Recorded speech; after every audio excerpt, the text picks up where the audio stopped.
From the opinion pages of the Wall Street Journal, this is All Things with Kim Strassel, a Potomac Watch podcast. Welcome to All Things with Kim Strassel, a Potomac Watch podcast. I am here this week with National Republican Congressional Committee Chair Richard Hudson.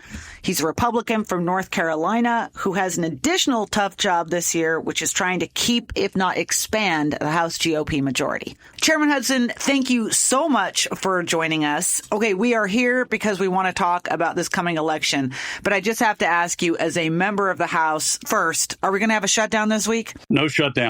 I believe we're going to prevail tomorrow. Cooler heads will prevail. We'll take a hiatus to get this election out of the way, and hopefully we'll come back and get a whole lot of work done here before the end of the year. Yeah, that is going to be quite the lame duck session. The House, which you have the unenviable task of being the guy whose job it is to not just hold the House for Republicans, but potentially expand their majority. I have never, in all the time I've covered Washington, seen it this closely divided. I think there are 220 Republicans right now, only a few seats more than necessary for the majority. And as you look out there, and we're going to get into the horse race, but first of all, let's just talk about the setup. There was a pretty brutal primary season for both sides. And some of the criticism Republicans had in the past was that their candidates that came out of those primaries weren't great. That's past cycles I'm talking. There's been a lot of stories in the press about your counterpart, Steve Daines, in the Senate, and the effort he went to this year to get higher quality candidates. I'm hearing that you put in the same amount of effort on the House. How are you feeling about the crop of candidates you have? How do they compare to years past? I'm glad you mentioned the candidate quality, because I think that's the most important factor. And so we did put a lot of emphasis on candidate recruitment early on in this cycle. And the thing is, we've got our most competitive targeted races.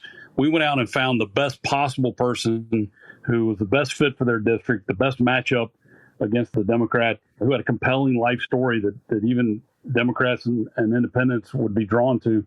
And in a lot of cases, we avoided primaries. We had very few contentious primaries on our side. In almost every case, the most electable candidate, in my opinion, came through that primary. Can you give me an example or two? Sure. We've got Lori Buckout in North Carolina. She's an incredible candidate. She's a retired colonel from the Army. She led troops in combat. At one point, she ran all of cyber in Europe for the Pentagon. Her husband, also no slouch, he retired from Delta Force. They started a business doing cyber, defense contracting, very successful business people, raised a beautiful family in Eastern North Carolina. We recruited her. She had an opponent who had run before, kind of a perennial candidate, who was able to win a primary last cycle but couldn't win the general. Lori prevailed in that primary, and we were very confident she's going to flip North Carolina 1. That's your home state. Absolutely. Well, you guys face a little bit of a double-edged sword in my mind. On the one hand, I would argue the GOP has done a better job than Democrats have of the big tent approach to politics, which means that you still have members in blue states. There's been a lot of talk about how the House race in particular might run in the end through states like California and New York. Obviously, at a state governance level, those are very blue states. But would you say that the path again to your majority or even expanding it does run through those states? And how are those candidates looking? Well, those states are very important. New York and California. You take California, we have 6 incumbents who are in tough reelects, but these are battle-tested, seasoned members of Congress. You take a David Valadao in California 22, his district not only is majority Democrat, it's majority Hispanic, but David is able to win because he's a farmer. He's well known in his community. He works his district very hard. That's one where they're going to come after him. They think he's going to be easy to beat. He's not going to be easy to beat. David Valadao is going to win re-election. You think of Mike Garcia, California 27, kind of the L.A. suburbs. He's Hispanic. He's a former fighter pilot, outstanding member of Congress who works his district really hard. He's been through a lot of tough races. So, you run through the list of our candidates, they're tough, and they're going to do extremely well, even though Joe Biden, or in this case, Kamala Harris, may carry those districts. And the other advantage we have across the board this cycle is our candidates are talking about the issues voters care about. It's affordability, it's border, it's crime, fentanyl.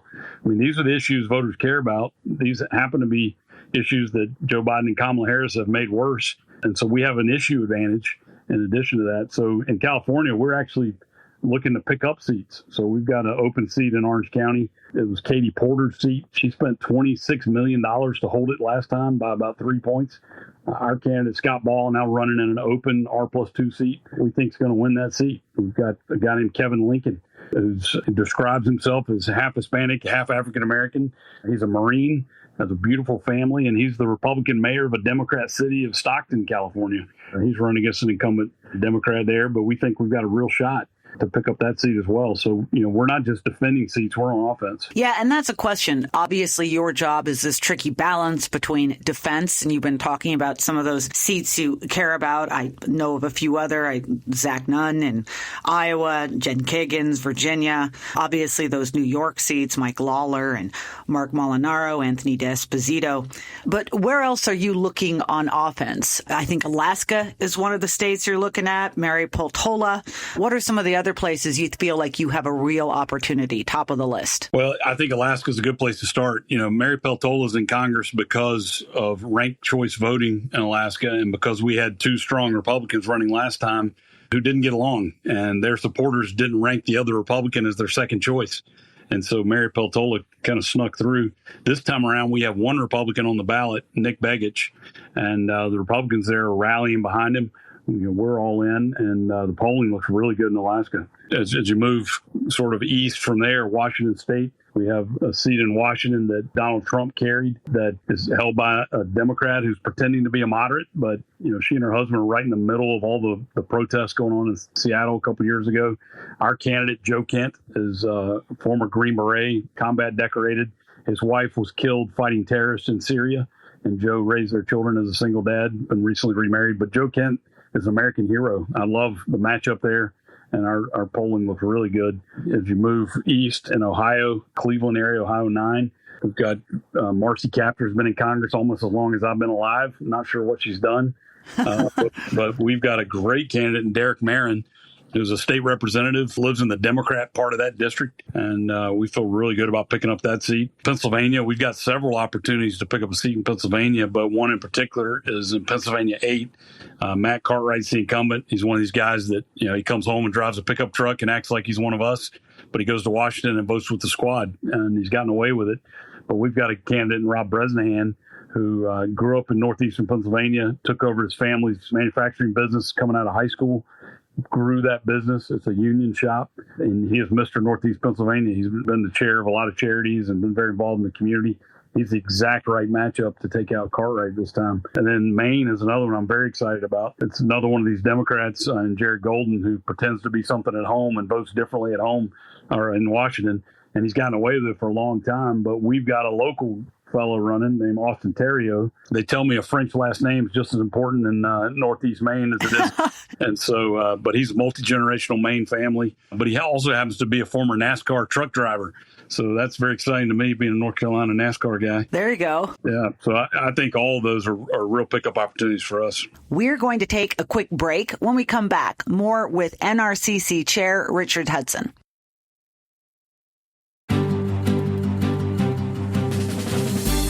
Welcome back. I am here with Richard Hudson. He is running the Republican effort to maintain their majority in the House. You were talking earlier about issues, and I know what we're certainly seeing in the Senate, and I believe we're seeing the same thing in the House, is that Democrats seem very much to want to talk about local issues in their district and what they've done for their district. And by the way, I think that some of these bipartisan majorities in the House and the Senate have given them an opportunity to do so with the infrastructure bill that was passed and the CHIPS bill that was passed and various other means by which they can send money home to their districts. I know that Republicans very much want this to be about national issues, national economy, gas prices, inflation, crime, the border, because it plays into what I've heard you now mention several times, that it suggests that a lot of these candidates are voting with their Washington party, not on their district's best interest on those bigger issues. When you look out on the ground, which issues are voters more focused on at the moment? I wouldn't describe them as national issues. I'd describe them as kitchen table issues. It's, how do we afford the things we need for our family? How do we afford to do a family vacation this year? How do we afford to buy new clothes for the school year this year? This is what families are concerned about. And this affordability problem is created by the Democrats in Washington. It's spending too much money. It's clamping down on our energy abundance so that, inflation is spiking. It's hurting people. And so that's what we're talking about. We're not talking about, national cost trends. We're talking about the cost of things people need to buy every day for their families. And the Democrats don't have answers. Their answer to inflation was a bill that borrowed a bunch of money and threw it into the economy. It's like pouring gasoline on a fire to put it out. It just doesn't work. And so, Democrats really don't have anything to talk about when it comes to these issues that the American families are talking about around their dinner table. One issue they are talking about, though, and I know that they are absolutely leaning in hard, and in particular in these districts that Joe Biden won or in which Democrats have been competitive in the past, and that obviously is abortion. How are your candidates handling that issue? Well, I think abortion is an issue that we mishandled last cycle. We kind of treated it like a hot stove. Don't touch it. Talk about something else. In the meantime, the Democrats spent $600 million telling the voters what Republicans think about abortion. Right. That was a big mistake. So we did a lot of polling and focus groups early on last year to try to understand what's happening on that issue. And it was surprising to me, but the definitions have changed. The people out there, when they hear pro-life, they think of a very narrow definition. It's almost like if you're pro-life, you want to throw me in jail if I get an abortion. And then pro-choice has become everything else. So a 15-week ban would be pro-choice. And so people think about these issues differently. And so what I've counseled my candidates and our incumbents to do is tell your constituents, tell your voters what your position is. Because whatever it is better than what the Democrats are telling them your position is. We see these cookie cutter ads all across the country in every one of these districts that they're running now, trying to scare people on this issue of abortion. And I think the answer is once our candidates tell them what their views are, what their position is, then takes that issue away. And I think President Trump staking out his position on this has also been extremely helpful politically.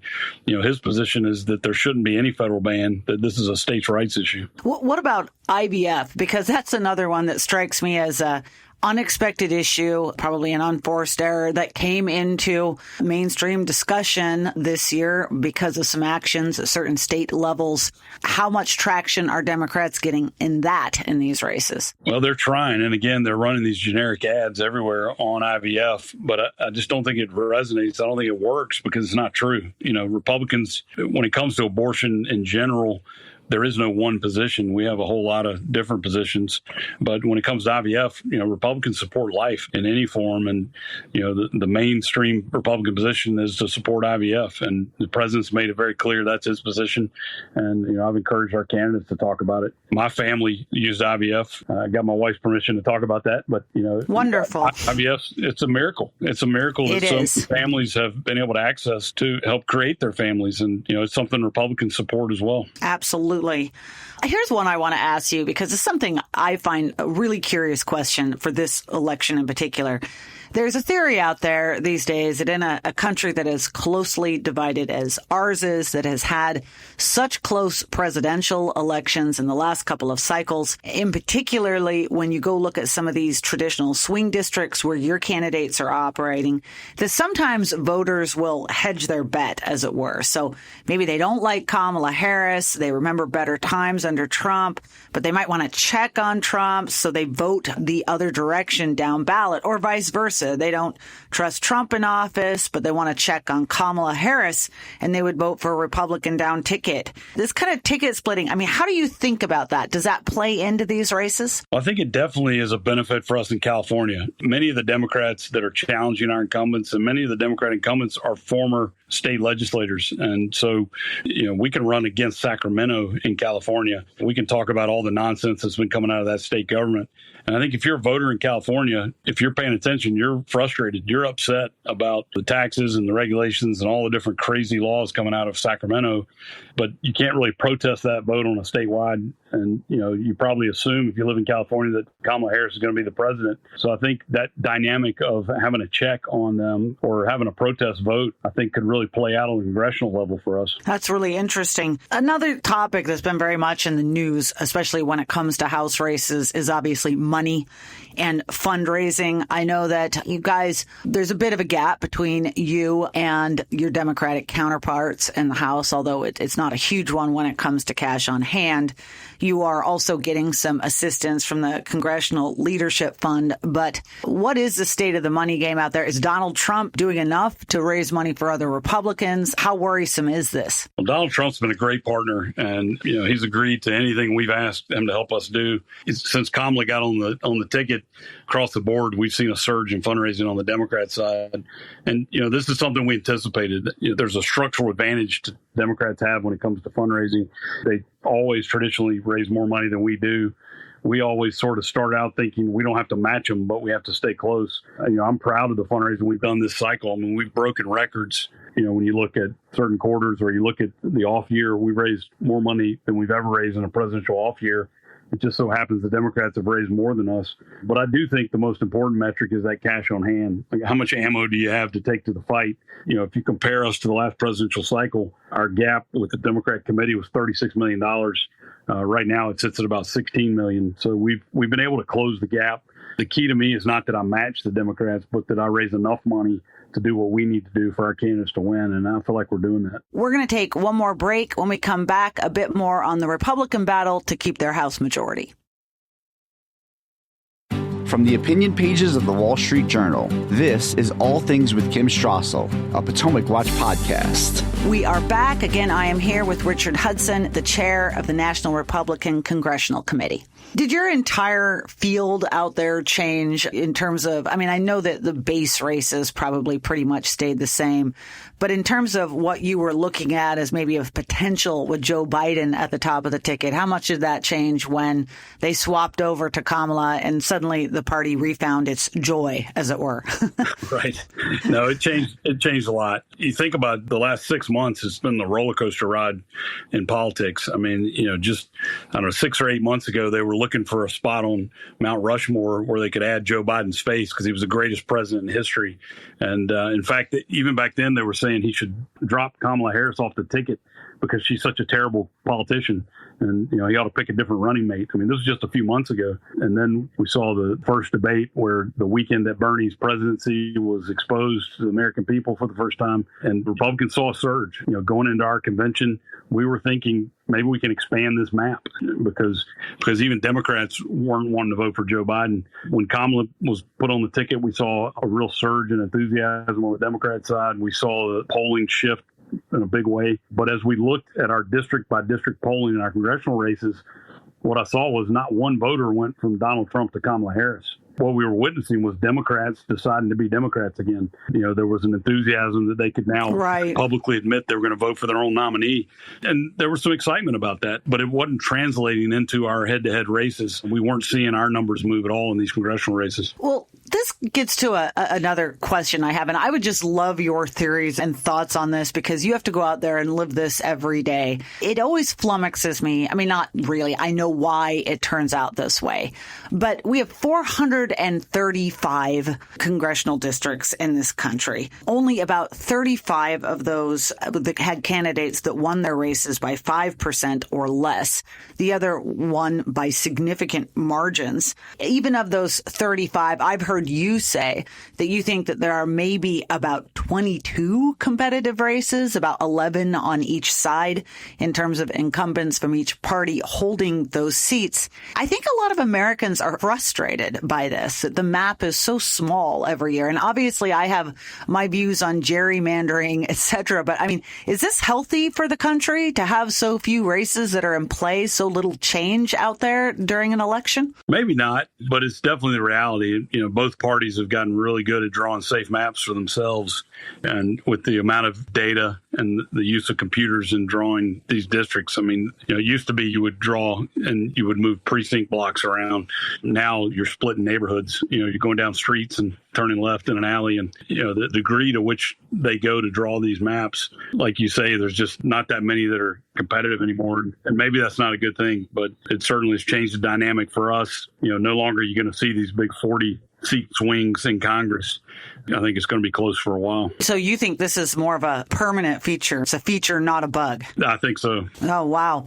Well, let me ask you one last question. You've been very generous with our time, but since North Carolina is your home state, obviously it's going to be a very important factor. It's a battleground state in the presidential race. You mentioned that you've got a seat there you're very focused on, maybe more than one. But what do you think the kind of turmoil is going on over the lieutenant governor, who's the Republican nominee, seems to be caught up in a bit of a scandal there? What do you think that means for your races, for Republicans, for the Trump presidency in the presidential election? Well, it's concerning, but North Carolina's got a history of maybe intelligent voting, one way to say it. But, we're a state that at one point had a governor, Jim Hunt, and a Senator Jesse Helms. And I think our voters are smart enough to sort of separate out, one candidate from another. And so I think they're concerned about the conduct of a candidate for a state office. I think they still understand when they're voting for Congress that that's a different race. Our polling didn't show that the governor's race was having an impact on Lori Buckout's seat race up in North Carolina 1 before the scandal hit. I haven't seen any polling since, but my sense is that voters are smart enough that, you're not going to see a drag. And I think having President Trump at the top of the ticket is helpful for the rest of the ticket because, he is going to win North Carolina again. It's going to be close, but he carried North Carolina in 16 and 20. And he's in perfect position to carry the state again, but it is going to be close. But I think having him there and the turnout and the enthusiasm that he brings, he draws out voters that just don't vote otherwise. And so I think that's going to be helpful to our ticket. I don't think the lieutenant governor's troubles are really going to translate into down ballot problems for us. I guess we will see. How many days do we have to go now? 41 days. And 41 days. 9 hours. I love that you have it down. You probably have it down to the minute. Yeah. Chairman Hudson, thank you so much for coming in and giving your time to us and enlightening our listeners. It was a lot of fun. Thanks for having me. Thank you, Chairman Hudson. Thank you to our listeners. We are here every week talking to folks, especially as we head up to this election, on All Things with Kim Strassel. If you like the show, please hit subscribe. You can also write to us at pwpodcast@wsj.com.